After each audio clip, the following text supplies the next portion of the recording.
Shalom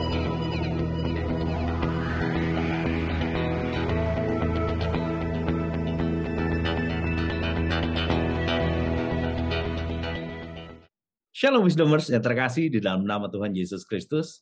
Bertemu kembali di Wednesday Bible Wisdom. Hari ini kita akan belajar lebih lagi tentang firman Tuhan. Tetapi sebelum kita belajar, mari kita bersatu di dalam doa. Bapa, kami mengucap syukur buat segala kebaikan-Mu dalam hidup kami. Terima kasih, terima kasih, terima kasih. Mengucap syukur Tuhan Yesus buat Wednesday Bible Wisdom yang Tuhan telah pakai untuk menjadi saluran berkat bagi kami semua. Bukan hanya kami yang melihat, tapi kami semua yang melayani di belakang Wednesday Bible Wisdom. Biarlah segala pujian, hormat, dan kemuliaan kami kembalikan semuanya kepada Tuhan Yesus Kristus. Tuhan, kami mengucap syukur buat GB Kebon Siri yang boleh menyediakan segala fasilitas sehingga Wednesday Bible Wisdom boleh ada sebagai berkat bagi kami semua. Dan kami mengucap syukur juga untuk seluruh staf pengembalaan supaya memberkati hamba-hambamu ini semua berlimpah-limpah. Kami mengucap syukur juga buat Pastor Aruna Wirjolukito Tuhan yang boleh menjadi saluran berkat bagi kami Tuhan Yesus Tuhan, memberikan pencerahan-pencerahan. Terima kasih Engkau yang memberkati hamba-Mu secara dahsyat dengan seluruh anggota keluarga besarnya Tuhan. Mengucap syukur juga buat seluruh tim yang boleh mensupport daripada Wednesday Bible Wisdom sehingga Wednesday Bible Wisdom boleh berjalan dengan baik Tuhan. Terima kasih Tuhan Yesus buat semuanya. Kami mau belajar Tuhan hari ini, Kau yang pimpin kami, Roh Kudus, jadikan kami tawanan Roh-Mu, biar menjadi kehendak Tuhan yang jadi. Di dalam nama Tuhan Yesus Kristus. Haleluya. Amin. Wisdomers, selamat menyaksikan.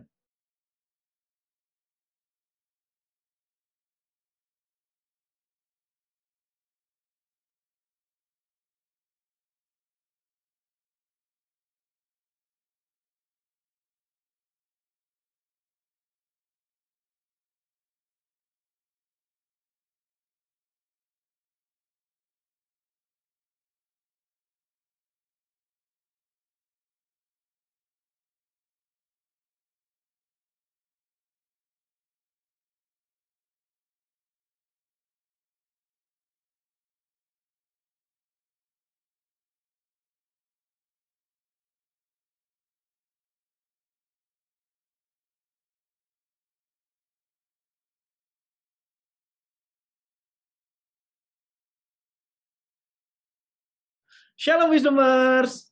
Shalom Wisdomers. Shalom Pak Bro, gimana kabarnya? Apa kabar? Sehat, semua baik. Puji Tuhan, pasti juga teman-teman Wisdomers, Bapak dan Ibu semua dalam keadaan sehat seperti Pak Bro, seperti saya, seperti kita semua ya Pak Bro ya. Puji Tuhan. Luar biasa. Pak Bro. Ya. Hari ini kita mau bahas apa nih Pak Bro? Lah ya lihat background toh biasa toh.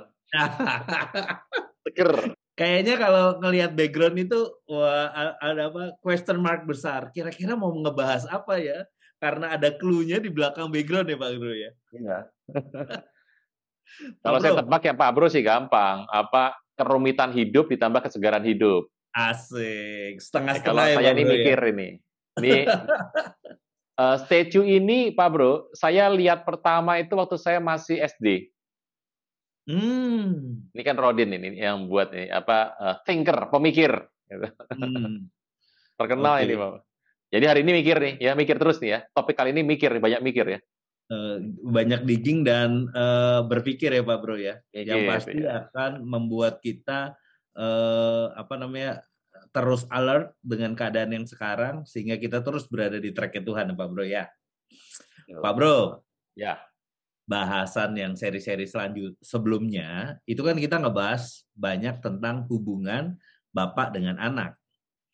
Bagaimana juga ya, amanat agung itu bisa terdeliverkan kalau ada konsolidasi antara bapak dan anak, dan sebaiknya anak dan bapak. Jadi bukan hanya satu pihak saja, tapi kedua pihak ini berkonsolidasi dengan baik. Nah, tetapi Pak Bro, hari-hari ini banyak hal yang terjadi yang ngebuat konsolidasi ini tidak berjalan dengan lancar. Ada yang mengarah dari sisi orang tua yang ngebuat akhirnya orang tua tidak mempunyai passion lagi untuk memberikan passing estafet itu kepada anak muda. Tapi ada anak muda juga yang kehilangan gairah untuk bisa ya udahlah gitu kan, dari orang tua yesterday banget gitu. Biarlah kalau history baru akan muncul dari kehidupan mereka yang baru gitu. Padahal kita melihat value ini dari antara keduanya harus bergabung untuk bisa menjalani yang namanya amanat agung dengan baik ya Pak Bro ya. Nah kalau kayak gini Pak Bro, gimana caranya Pak Bro? Sehingga masing-masing dari pihak orang tua maupun dari pihak anak muda itu bisa berkonsolidasi dengan baik dan terus berada di tracknya Tuhan Pak Bro. Bersama. Pak Bro, saya mau mikirnya gampang aja. Kan kita bicara mengenai estafet ya, para wisdomers juga ya, Bapak Ibu Saudara sekalian, estafet. Ya. Estafet itu kan keduanya kan harus sama-sama pelari, Pak Bro. Si pemberi dan penerima tongkat itu harus sama-sama pelari. Yang kedua adalah mereka kan tahu yang namanya aturan larinya.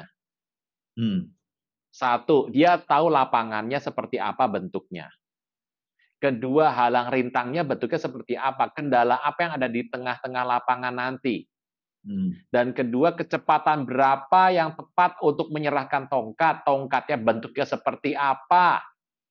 Cara menyerahkan tangannya si penyerah bagaimana, si penerima harus bagaimana. Kan si penerima harus lari sedikit dulu, Pak Bro.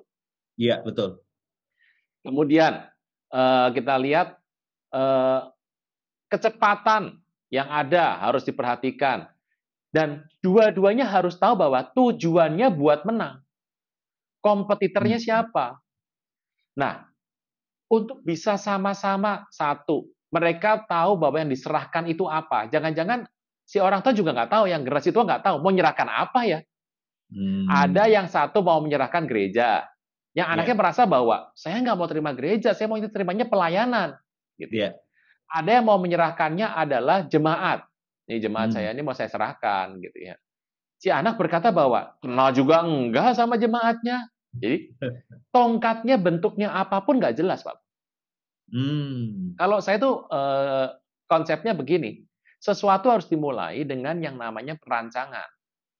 Kalau di konsultan itu biasanya saya menghabiskan waktu hampir sekitar 40%, Pak Bro, itu untuk merancang loh.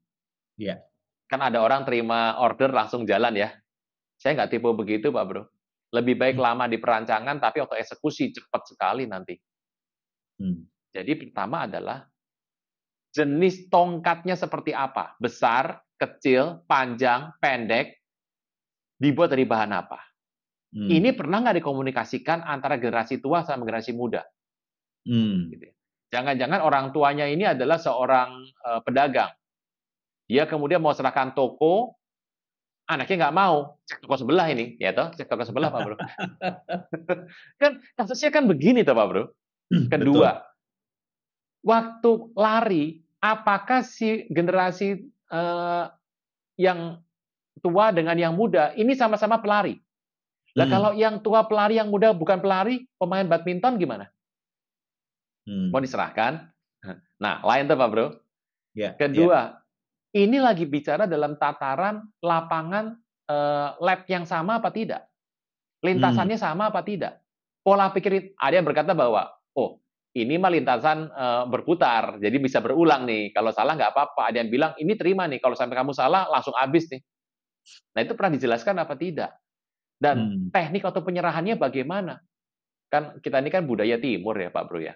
Ya, betul. Ingat loh Pak Bro, kita ini budaya timur, kalau saya bilang kerajaan itu kan, ya kalau bilang kerajaan, semua suku di Indonesia ini tanda kutip punya yang namanya konsep kerajaan lah.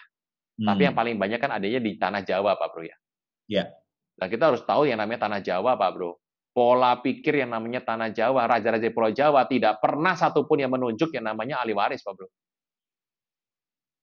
Oh iya Pak Bro, saya baru tidak ada loh. Kalau Pak Bro tahu bahwa itu penyerahannya berurutan, itu memang karena terah kan ya. Turunan mana ya, Pak ada pernah raja menunjuk Pak Bro. Dia tunjuknya pakai wasiat. Setelah dia nggak ada, dibaca wasiatnya. Urusan nanti mau berantem, urusan belakangan Pak Bro. Oh jadi bukan smoothly memang harus didelegasikan gitu, enggak ya Pak Bro? Kalau itu terjadi, kenapa yang namanya patih dan adipati bisa ribut sama putra mahkota? Ini sejarah tanah babat tanah Jawa, Pak Bro. Walaupun tidak semuanya seperti itu. Tapi ini jangan mentah-mentah diambil langsung ini jadikan sebagai pattern kepada pelayanan Tuhan. Tidak. Ini saya cuma cerita mengenai situasi budaya yang mempengaruhi pola pikir seseorang, Pak Bro. Ingat, budaya bisa mempengaruhi pola pikir. Iya. Pak Bro menganut budaya A. Keputusan Pak Bro sangat dipengaruhi oleh budaya tersebut. Dan ini kan, makanya duduk bersama untuk mengkomunikasikan detail. Kalau konsep saya pikir, Pak Bro, itu di Alkitab sudah jelas. Bagaimana? Mau pilih yang gaya Elia Elisa, mau pilih yang gaya Daud Salomo, atau Musa Yosua, atau Tuhan kepada para rasul, kan gitu. Nah, jadi ini silahkan boleh dipilih, tapi ingat, yang kurang itu adalah teknis. Kan Pak Mali, Pak Bro, berbicara mengenai penyerahan tongkat, Pak Bro. Serahkan tongkat artinya apa? Generasi tuanya langsung pensiun, Pak Bro. Padahal kita tahu bahwa, ingat Zoomer, apa itu Zoomer? Yang kemarin oleh Sheryl Crane, yang ada bukunya itu, Pak Bro, masih ingat ya? Nggak usah tampilkan ini bukunya, nggak usah ya. Sudah saya masukkan ke dalam library. Jadi Zoomer itu bukan Z loh, generasi X itu Pak Bro dan saya ini X. Y itu yang sekarang umurnya sekitar 30 sampai 40-an. Gitu ya. Saya Y, Pak Bro. Oh, Y ya? Why? Why ke sana? Mengapa? Dan Zoomer itu adalah generasi baby boomer yang lahir setelah Perang Dunia Kedua, tapi dia menolak jadi tua. Jadi yang penampilannya tuh usianya sudah udah 50 tahun lebih, hampir 60, tapi kalau penampilan itu sepatu kets, rambutnya naik gitu loh, Pak Bro. Ada tuh ya? Yang menolak untuk menjadi tua. Jadi, nah, nomor satu, kalau ditanya, duduk bersama, Pak Bro. Tapi ini masih banyak, termasuk yang namanya gini, tadi saya cerita. Dua-duanya harus pelari. Kadang-kadang gini, anaknya, generasi mudanya ini pelari, tapi belum dilatih untuk pelari. Gimana melatihnya? Pembinaan, pemuritan, mentoring, fathering, discipleship. Nah, kan?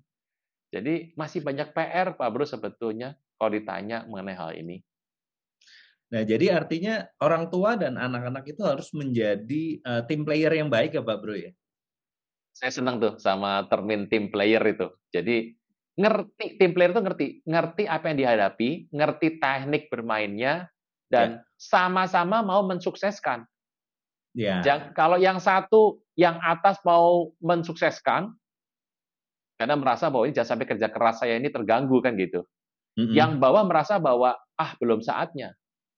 Tapi kalau yang generasi tuanya belum menyerahkan tongkat, yang bawah sudah minta tongkat, ambisi ini.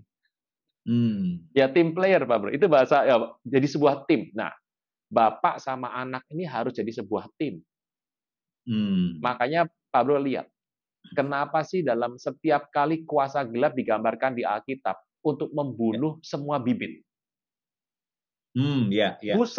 Musa lahir, ada Firaun. Herodes itu tujuannya adalah membunuh bayi-bayi.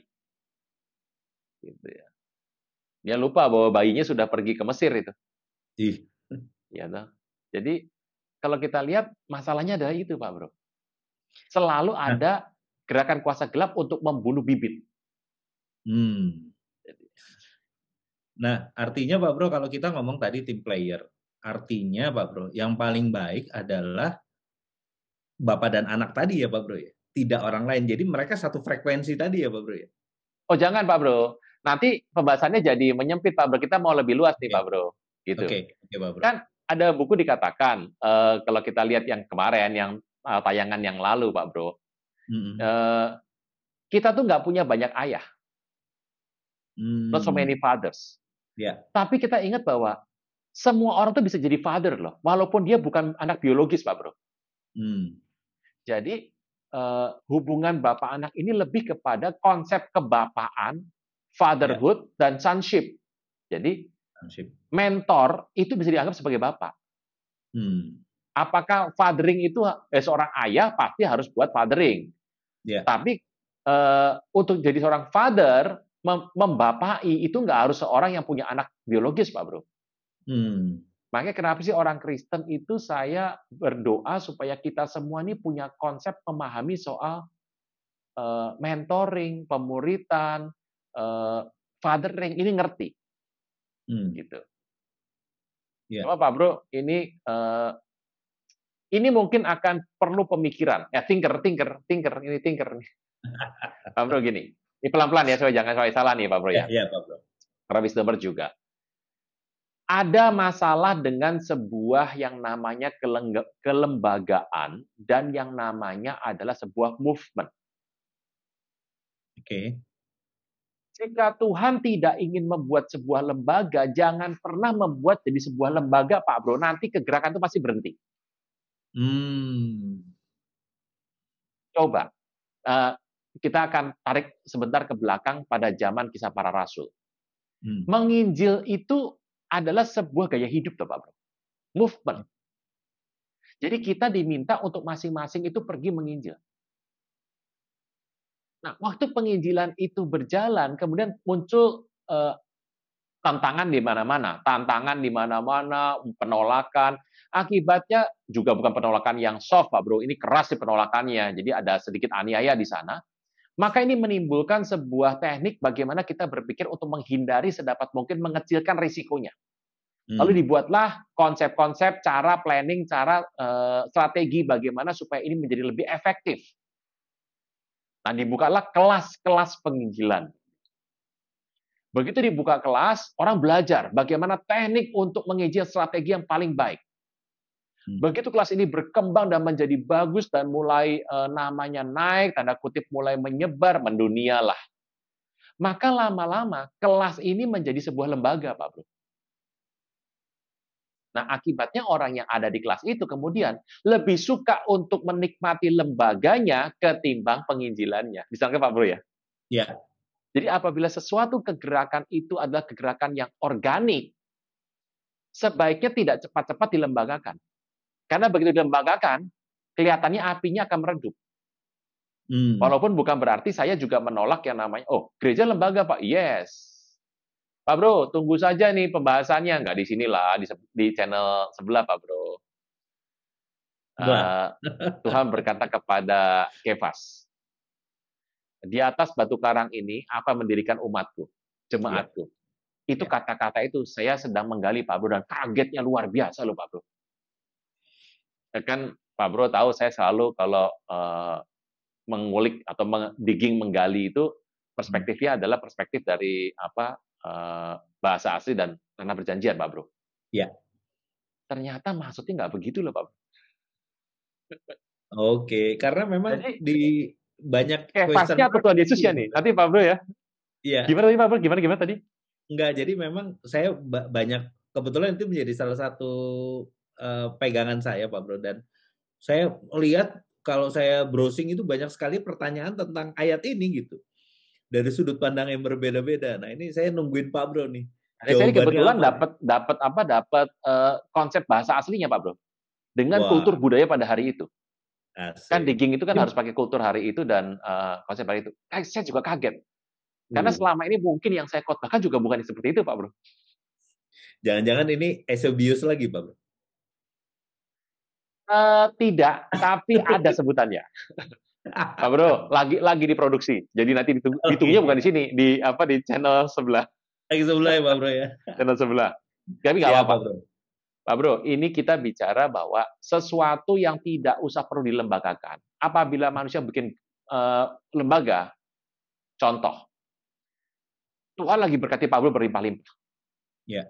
Dikasih yang namanya, ya kalau jangan uang nanti kan repot ya. Dikasih sebuah talenta atau minat.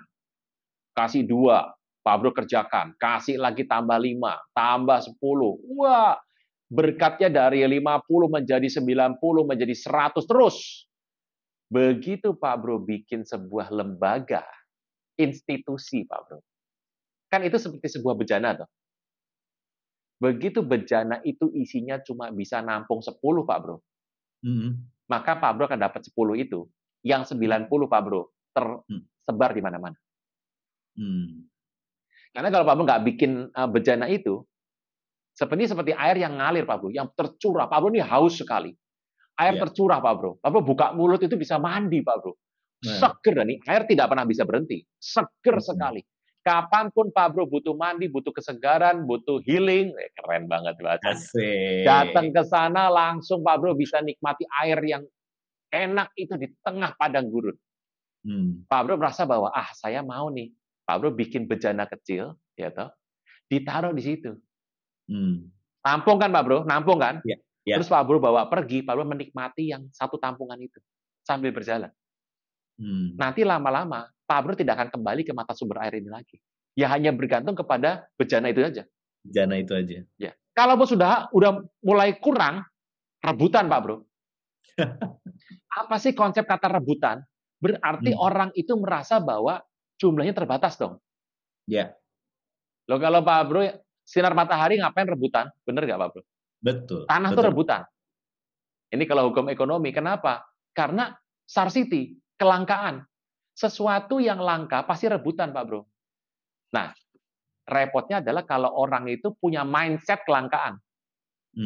Ya rebutan. Makanya jangan kaget Pak Bro kalau ada rebutan, itu di kepalanya ada konsep kelangkaan itu. Alias tanda kutip dekat sama kemiskinan. Kalau ayam goreng tinggal satu potong Pak Bro, rebutan toh. Demand supply ya Pak Bro. Demand supply. Tapi kalau Pak Bro silahkan boleh kapanpun mampir ke sebuah warung yang ayam gorengnya digoreng setiap jam, rebutan Pak Bro. Nah, ini sambil syuting sambil lapar-lapar. Nah, jadi konsep berpikir di belakang cerita mengenai pembapaan atau sonship atau anak ini ya, ini nggak segampang yang kita pikir Pak Bro. Saya tanya tadi, bentuknya tongkat apa aja? Dalam dunia nyatanya apa? Apakah pernah diberitahu? Yang akan diwariskan ini apa? Nama baik kah? Cuma nama baik loh. Kalau kita di keluarga kan, jaga nama baik keluarga ya kan gitu Pak Bro. Kapan? Teknik penerimaannya bagaimana?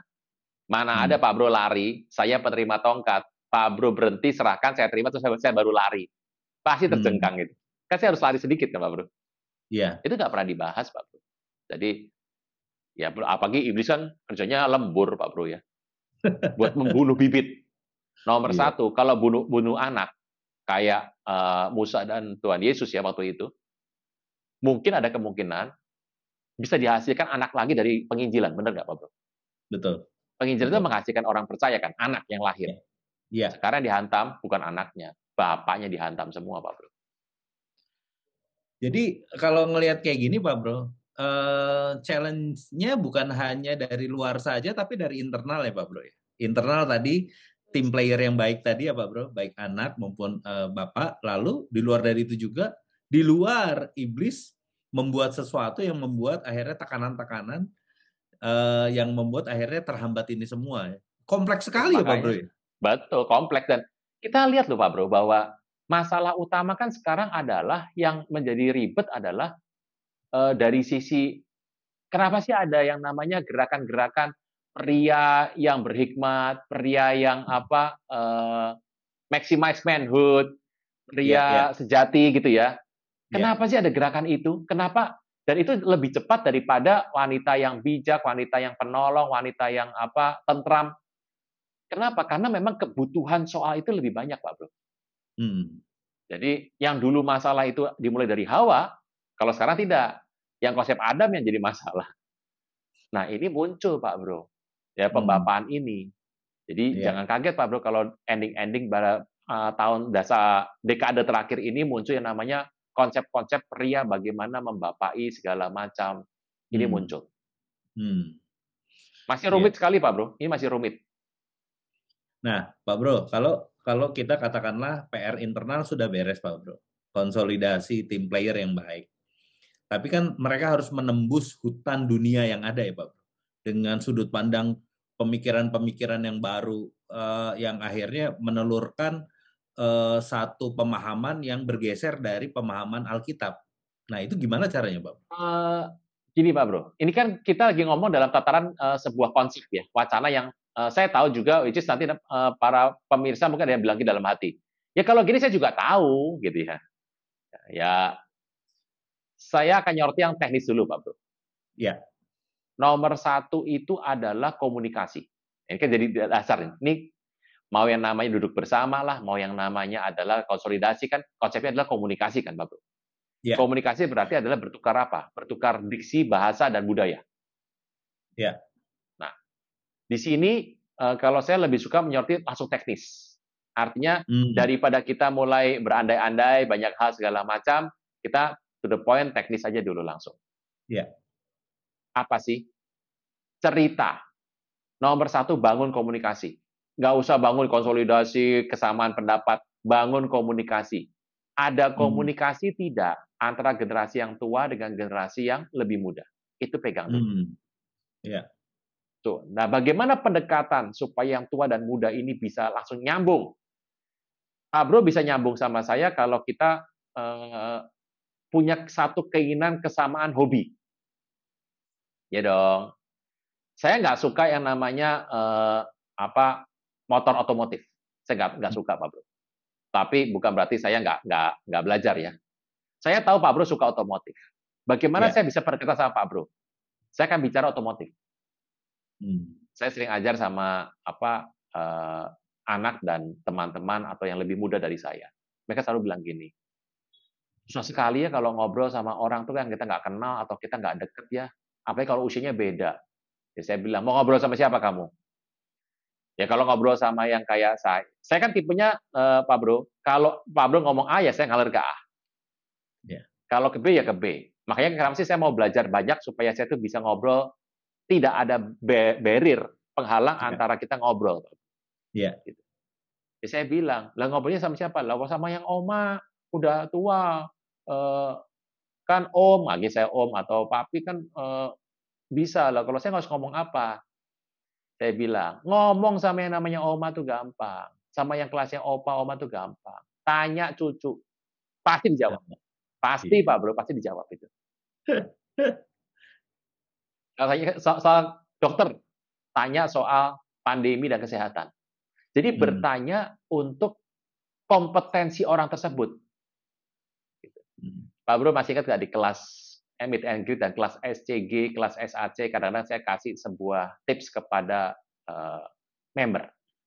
Iya. Pak Bro pernah nggak nemenin hamba Tuhan jadi hospitality? Wah, lumayan sering Pak Bro. Sering ya, oke. Saya pun, saran saya juga nemenin hamba Tuhan Pak Bro, dulu ya, waktu di ibadah. Pak Bro, saya kasih tips. Bapak Ibu, para wisdomer yang pernah nemenin hamba Tuhan atau ketemu hamba Tuhan. Orang tuh kalau udah egois, nggak akan makan apa-apa loh Pak Bro. Begitu ketemu hamba Tuhan, kita tuh mau tanya semua hal yang menguntungkan kita. Pak, saham bagaimana Pak? Pak, Bapak bisa doain saya nggak Pak soal jodoh saya? Pak, tolong Pak, tumpang tangan Pak, saya sakit Pak, ada ini gangguan Pak, pencernaan. Gitu ya. Pak, keluarga saya bermasalah. Pak, saya ini ada utang, Pak belum beres. Bapak ada ide nggak gimana? Kita seringkali ketemu hamba Tuhan, kita seneng banget pengen untuk pokoknya semua pertanyaan kita, kebutuhan pribadi kita, itu terpuas. Digelontorin semua Pak Bro ya. Ya, makanya kan kalau kita meet and greet di beberapa acara kan saya suka interaktif Pak Bro. Karena saya tahu lah itu kebutuhan orang. Tapi saran saya adalah pada saat Pak Bro nemenin seorang hamba Tuhan, Pak Bro harus tanya sama beliau, Pak, hari-hari dapat apa Pak dari Tuhan? Oh, itu kalau dia lagi cerita. Kan dia akan cerita semua yang Tuhan bicara sama dia kan. Ya, yang betul. Menjadi dia lagi sukanya, preferensi dia kemana Pak Bro? Wah, itu kalau Pak Bro cerita dan dia mencurahkan semua, itu sama dengan Pak Bro dengar Tuhan bicara sama hamba Tuhan tersebut. Iya. Satu kata aja. Saya kalau tanya bisa gini, Pak, Tuhan lagi bicara apa Pak hari-hari ini? Kalau ada yang bisa di-sharing sama saya. Kalau dia cerita saya cuma dengerin Pak Bro. Saya sedot ilmunya. Betul, nah, betul. Itu Mas. Jadi kalau ngobrol paling gampang adalah ya komunikasi dimulai dari mulai menyamakan yang namanya preferensi. Makanya saya tuh senang yang namanya konsep pembapaan, mentoring, pemuritan, pembinaan, itu lebih kepada orang dengan minat yang sama, Pak. Ya, atau Pak Bro sukanya kebut-kebutan, otomotif. Tapi kudus ya, ini kudus bener. Kan sekarang dibikin tuh Pak Bro. Di tengah jalan kan polisi jagain itu. Iya. Lah yang bisa bina Pak Bro siapa? Iya. Yang pendeta tiap hari di rumah gitu ya, yang kalau kita ngomong, oh kebut-kebutan, itu setan itu ya. Belum ketemu aja Pak Bro, sudah berantem itu. Kabur Pak Bro langsung. Iya, kabur. Start dari perbedaan kok. Start dari perbedaan. Iya. Iya. Saya benar Pak Bro salah, gimana nggak berantem Pak Bro? Jadi yang satu bukan seprofesi apa ya Pak Bro? Masa seprofesi siapa ya betul ya? Satu preferensi saya bilang ya. Satu preferensi lebih tepat ya Pak Bro, dibandingkan satu profesi ya? Ya, tapi kadang-kadang memang kalau profesi yang sama kan minatnya sama dong. Tapi susah Ya, loh Pak Bro sekarang. Anak zaman sekarang katanya, kamu kerjanya apa? Kerjanya bagian keuangan. Nah, hobinya apa? Hobinya musik. Nah kan, kamu nggak suka biasanya kerja. kalau I hate Monday. Nah, itu kan. Jadi, kalau saya kayak gitu biasanya memang dari minat sih Pak Bro. Kalau dari profesi sudut pandang seperti itu memang nggak menjamin. Tetapi kalau kesukaan sesuatu itu bisa lebih lebih masuk gitu Pak Bro.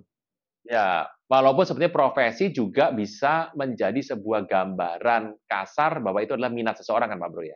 Betul, betul Ya kalau banget. gitu gini aja, kita bikin ECG, SAC dan pembinaannya gini aja. Yang mau jadi seorang apa editor, host, silakan pemuritan sama Pak Brovino kan gitu. Oh, Iya dong, karena gini, dia mau belajar yang namanya jadi seorang WL, mm-mm. WL yang paling top, terus dia mau pembinaannya sama saya.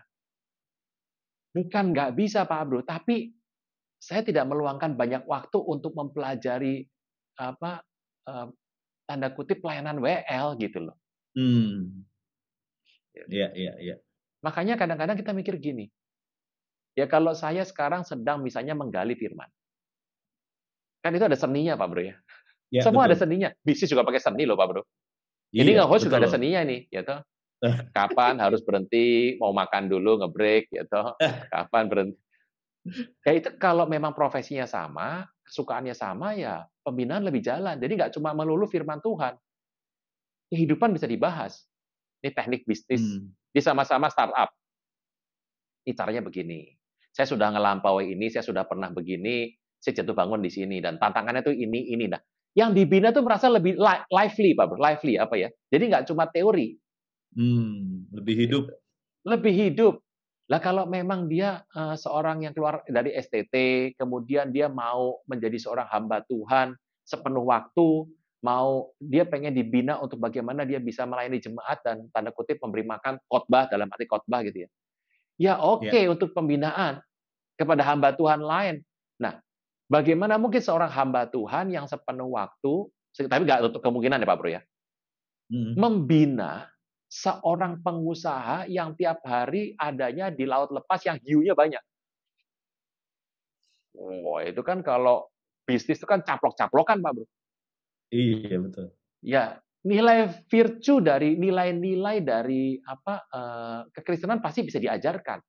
Tapi kalau sudah, Hmm. waduh, ini saya dijebak nih, Pak. Dijebak masuk loh, Pak. Ini saya udah di radar di kejaksaan nih, Pak. Kasus saya sudah masuk, padahal saya nggak bikin begini. Ya, kalau jadi pembinanya mungkin bukan di bidang itu, tinggal begini, saya doakan saja sudah.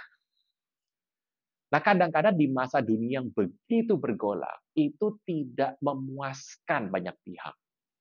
Iya, Ya, iya. siapa yang salah? Ya, memang dari awal sudah memang kita sudah dari tengah-tengah perjalanan di tengah samudra nih Pak Bro. Jadi jangan bilang lagi siapa yang salah udah kayak begini. Iya, betul, betul, Pak Bro. Nah, Nah, kira-kira itu Pak Bro yang saya bisa cerita. nah artinya Pak Bro, dalam memberian estafet tadi, apa namanya, mentoring tadi, father tadi, dia yang harus lebih mengejar kepada yang mau di mentoring tadi ya Pak Bro? Supaya bisa lebih masuk gitu. Maksudnya dia Kalau adjust. nanti Berarti, ngejar seperti Tuhan Yesus, aku yang memilih engkau kan? ya. Wah, nanti lama-lama hamba-hamba Tuhan harus datang ini. Siapa mau dimuridkan sama saya? Siapa yang mau? Oh, semuanya mau. Nih, saya ini gembala ya, gembala. Pak Bro ini wakil saya. Hmm. Terus saya ngomong di jemaat, siapa mau saya bina? Yang daftar 1.000. Begitu Hmm. Pak Bro berkata, siapa yang mau saya bina? Ya kan sudah kalah Hawa dulu Pak Bro. Gitu. Iya, Yang daftar cuma 5. Ya kalau iya. lama-lama walaupun saya bisa bina, ya ambruk Pak Bro. Terlalu capek.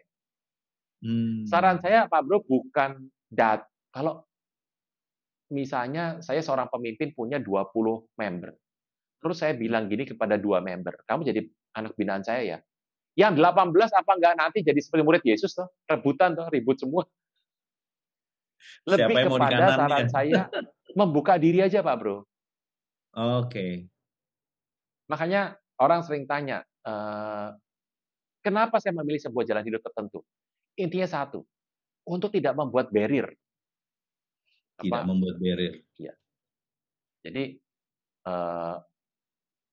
tadi saya bilang harus terbuka, ngomongnya terbuka jelas, sama profesi, preferensi, gitu ya. Jadi membuka diri untuk saya mau membina orang-orang tertentu, gitu ya. Kan ya nggak semua toh. Makanya kalau memang basic background preferensinya sudah beda, jangan terlalu dipaksakan, Pak Bro. Nanti nggak bagus jadinya. Nah, ini saya mau cerita, Pak Bro. Apa beda discipleship, kemudian mentoring, segala macam itu?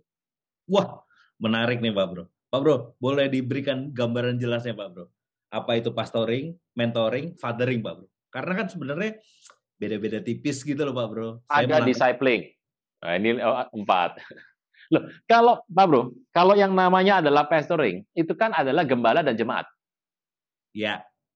Ya dikasih yang namanya, kalau dia berjemaat di tempat A, ya dia dikasih makanan rohani.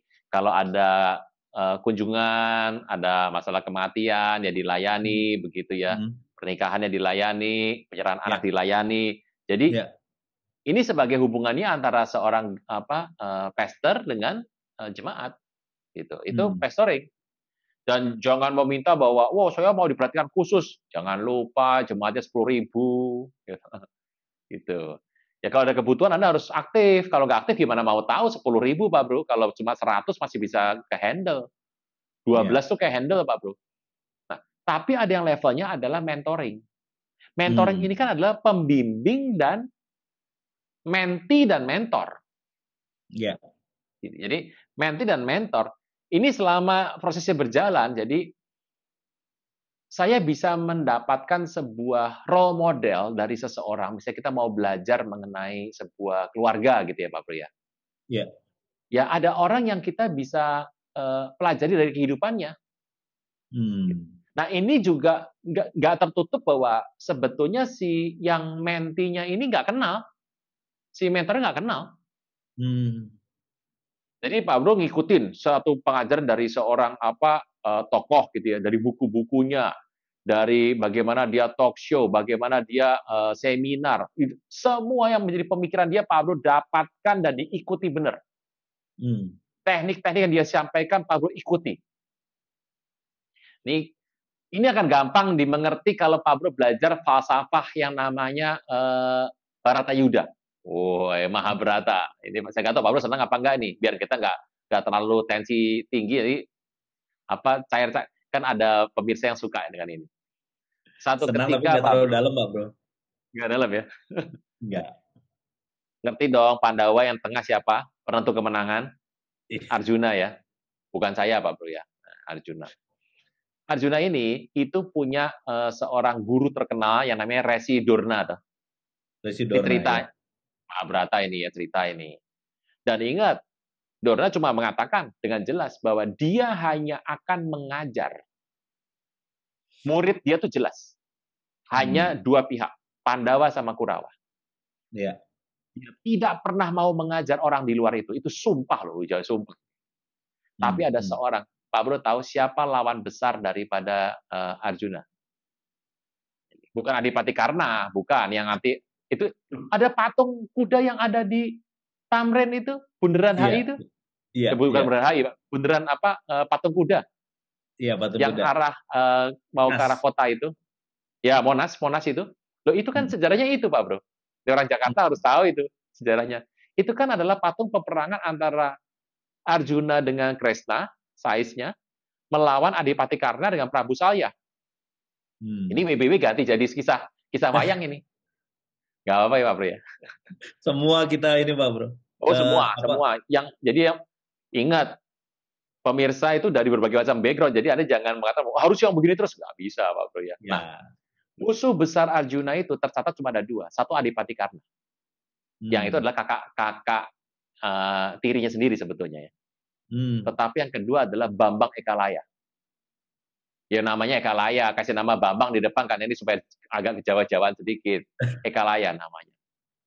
Nah, Ekalaya ini itu pengen berguru sama Resi Dorna. Nggak bisa, aku tuh nggak akan bisa jadiin kamu sebagai murid. Wih, dia sudah nyembah-nyembah segala macam, dia bertapa, tunjukkan dia punya minat untuk berguru. Nggak dikasih, kenapa? Sumpah. Apa yang Hmm. dia buat, Pak Bro? Dia bikin patungnya Dorna, Ya. dan dia berlatih, melihat kepada waktu Dorna melatih semua cucu-cucunya, Kurawa Hmm. sama Pandawa. Dia cuma ngelihat, dia praktekkan, dan dia bikin patung di sana, patungnya Dorna, yang dia hormati seperti betul-betul hadir. Hmm. Jadi hormati betul. Ingat, jangan bicara mengenai, oh itu berhala, ini kan cerita. Nah, dari situ dia bisa mendapat ilmu yang tanda kutip satu level lebih tinggi dari Arjuna. Bisa bayangkan, Pak Bro? Hmm. Jadi ternyata dengan Pak Bro ngikutin seminar, baca buku, belajar. Loh, Pak Bro kan nggak pernah ketemu rasul-rasul kan, Pak Bro? Pernah ketemu Betul. sama Simon Petrus? Kaget dong Pak Bro kalau ketemu tiba-tiba. Oh iya. Pernah ketemu sama Paulus? Wah, dia tanya lagi nanti penjara sengsara menanti atau tidak ini. Tapi Pernah katanya di ketemu grup sama WA ada Andreas? Pak Bro. Oh, ada ya? Namanya, tapi Oh, bukan orang yang namanya. dimaksud. Oh, itu nama nama Kristen banyak ya. Iya. Pak Bro pernah ketemu sama Daud? Kalau saya tanya, Pak Bro mau ketemu sama siapa tokoh Alkitab selain Tuhan? Saya pengen banget sama sebenarnya Petrus Pak Bro. Petrus ya. Kalau saya Iya. Adam, Pak Bro. Wah,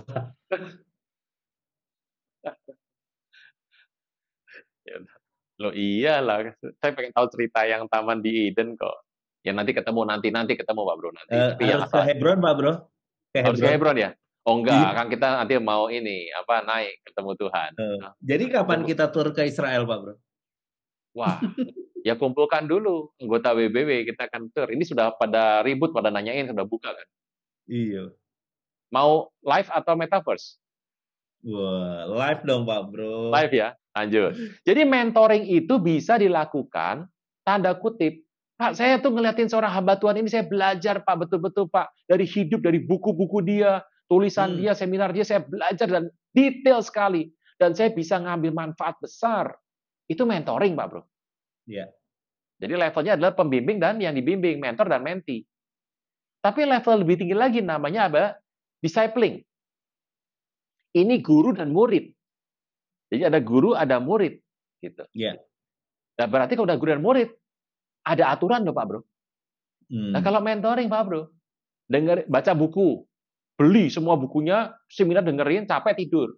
Nah, kalau lagi murid sama guru, mana ada lagi ujian tidur? Selalu ada ujiannya.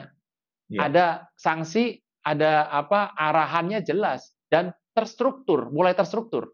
Tanggung jawab si murid sebagai guru ini ada. Disciple ini ada tanggung jawabnya. Hmm.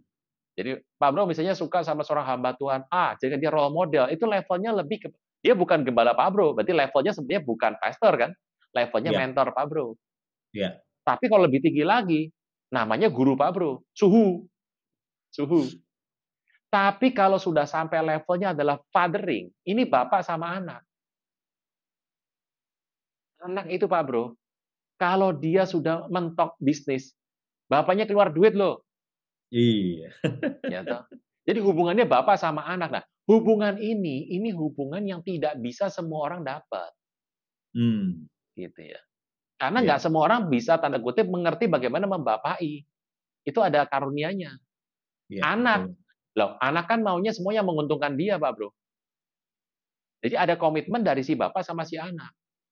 Hmm. Nah ini konsepnya tentu saja nggak bisa berjibun berjemaah nggak bisa Pak Bro. Oh satu bapak punya anak 50, apa maksudnya begini? Hmm. Nggak bisa. Mentor masih bisa banget. Guru masih bisa, apalagi pastor bisa banget. Jadi levelnya tadi ya Pak Bro, dari pastoring, Ya. kemudian naik ke mentoring Hmm. ke discipling, kemudian baru ke fathering. Iya. Saya sih nggak terlalu berandai-andai pengen langsung, ini kalau kita mau tongkat estafet harus yang fathering. Spiritnya oke. Tapi dalam penerapan tentu saja mungkin levelnya ada di pastoring, ada di mentoring, ada di discipling, tapi hatinya hati Bapak gitu loh. Jenjang gitu ya Pak Bro ya? Ya sedapat mungkin berjenjang, tapi kalau mau berhenti di jenjang tertentu nggak apa-apa. Kalau saya lebih suka begini Pak Bro, kita bisa lakukan saja apa yang kita butuhkan sampai di level mana, jangan dipaksakan. Tapi Hmm. kita harus punya hati Bapak sama hati anak. Hati anak itu apa sih? Hati yang mau dengerin, mau berteduh di bawah, dan tanda kutip namanya dipakai loh. Ya toh, nama Pak Bro, nama belakang Pak Bro, nama belakang saya itu nama orang tua kita masing-masing, keluarga kita. Namanya dipakai, gitu. Dan Bapak itu kan nggak pernah mengebiri anak. Menyunat boleh loh Pak Bro. Pak Bro, saya pernah sampaikan ini di mana ya, khotbah mengenai soal sonship, fatherhood ini. Salah satunya adalah Bapak itu menguduskan anaknya. Dengan cara apa? Bapak tuh menyunat. Bapak nggak pernah ngebiri, Pak Bro. Bapak ngawur kalau ngebiri. Dengan dia kebiri anaknya, dia nggak punya keturunan lagi loh. Iya. Dipatahkan tulang punggungnya, dia nggak bisa bangkit lagi. Tapi dia menyunat, artinya menguduskan, kan Pak Bro. Nah inilah konsep yang saya bilang tadi, cara mengenai konsep serah terima tongkat ini. Saya setuju lebih seprofesi sama yang tadi apa? Sepreferensi ya. Sepreferensi. Supaya gunakan nyambung, Pak Bro, profesi Pak Bro untuk mendekati orang-orang, untuk mementor orang-orang yang ada di preferensi yang sama. Lebih jadi, lebih efektif, lebih efisien. Iya. Nah, artinya untuk melakukan itu Pak Bro, step pertamanya adalah tadi ya Pak Bro. Preferensi sama tadi seprofesi tadi ya Pak Bro ya. Enggak Pak Bro, kita kan ada 4 ya tadi. Kalau pastoring itu mau beda preferensi, mau beda profesi, ya enggak. Pastor kan nggak beda-bedakan gitu ya. Kamu mau usahanya mau jadi konglomerat kek, mau usahanya apa kek, ya terserah, yang penting pastor ya pastor aja. Dia harus, gembala itu semua domba dikasih makan di waktu yang sama. Oke. Mentor apakah harus seprofesi? Maybe yes, maybe no. Tapi kalau sudah guru sama murid, ya seprofesi dong. Guru itu ada di sekolah A, muridnya di sekolah A. Yeah. Gurunya itu adalah dosen ekonomi, muridnya mau jadi sarjana ekonomi. Anaknya mau jadi dokter, gurunya adalah profesor nuklir. Gimana ceritanya? Tapi kalau father, apapun profesi anaknya, yang disentuh bukan lagi mengenai profesi, hatinya. Jadi saat ini saran saya, gunakan profesi kita untuk pembinaan. Oke. Carilah pembina-pembina, carilah guru-guru, carilah pemurid-pemurid, mentor-mentor Anda yang tanda kutip sedapat mungkin preferensinya sama. Siap. Nggak perlu lembaga toh Pak Bro, nggak perlu lembaga. Nggak perlu. Kalau Pak Bro seorang ada di dunia engineer, cari orang-orang di sana, tawarkan sebuah pendampingan, beres toh? Iya. Begitu dilembagakan, diatur, lama seru tuh Pak Bro. Kasih strategi, lama-lama yang besar lembaganya Pak Bro. Lembaga pembinaan. Penginjilan itu kelasnya banyak Pak Bro. Saya tanya berapa orang nginjil? Iya. Yang di rumahnya nggak pernah diinjilin, itu tetangga apalagi. Karena apa? Yang penting saya sudah lulus sekolah pembinaan, dapat sertifikat ya. Penginjilan is movement Pak Bro. It's not an institution. Iya. Kira-kira gitulah. Nah, Pak Bro, bisa diulang Pak Bro? Maksudnya gimana tadi Pak Bro? Jadi penginjilan, pemuritan, pembinaan itu adalah movement yang harus ada, terus berjalan dalam diri kita, lifestyle kita. It's not an institution. Jangan melembagakan sebuah movement yang belum perlu dilembagakan. Oke. Dan kalau memang harus dilembagakan, seperti namanya sebuah wadah gereja, itu kan lembaga, Pak Bro. Ada sakramen kan di sana. Nah, jangan dibikin sebuah movement yang dilepas. Saudara-saudariku yang terkasih, hanya Yesus yang sanggup melepaskan Anda dari segala kesalahan dan dosa. Selalu ada waktu bagi Dia, tetapi tidak selalu ada waktu bagi Anda. Mari ucapkan doa berikut dengan yakin. Tuhan Yesus, ampuni segala kesalahanku dan segala dosaku. Saat ini, dengan sadar dan rela, aku mengundang Engkau sebagai Tuhan, Raja, dan Juru Selamat hidupku.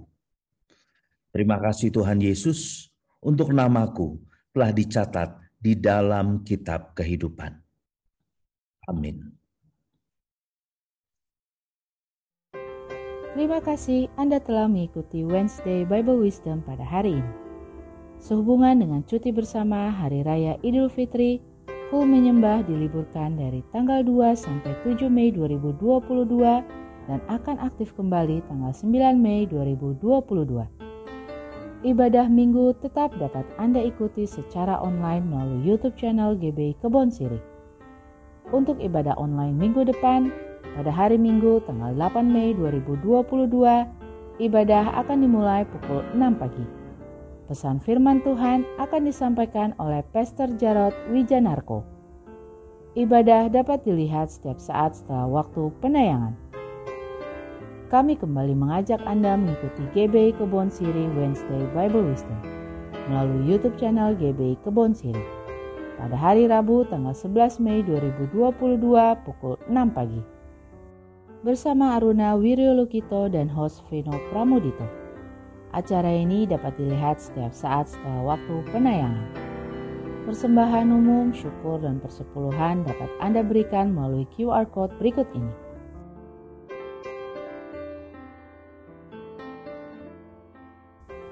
Scan QR Code yang tertera di layar, dan langkah selanjutnya dapat mengikuti proses yang tertera di aplikasi e-payment Anda. Persembahan melalui QR Code tidak dipungut biaya apapun. Persembahan umum, persepuluhan, diakonia dapat Anda transfer ke nomor rekening berikut ini.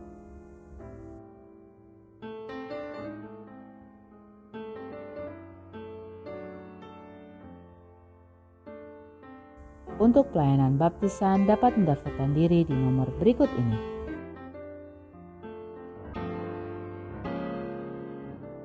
Sehubungan dengan cuti bersama Hari Raya Idul Fitri, maka kantor sekretariat akan libur dari tanggal 29 April sampai 9 Mei 2022 dan akan aktif kembali tanggal 10 Mei 2022.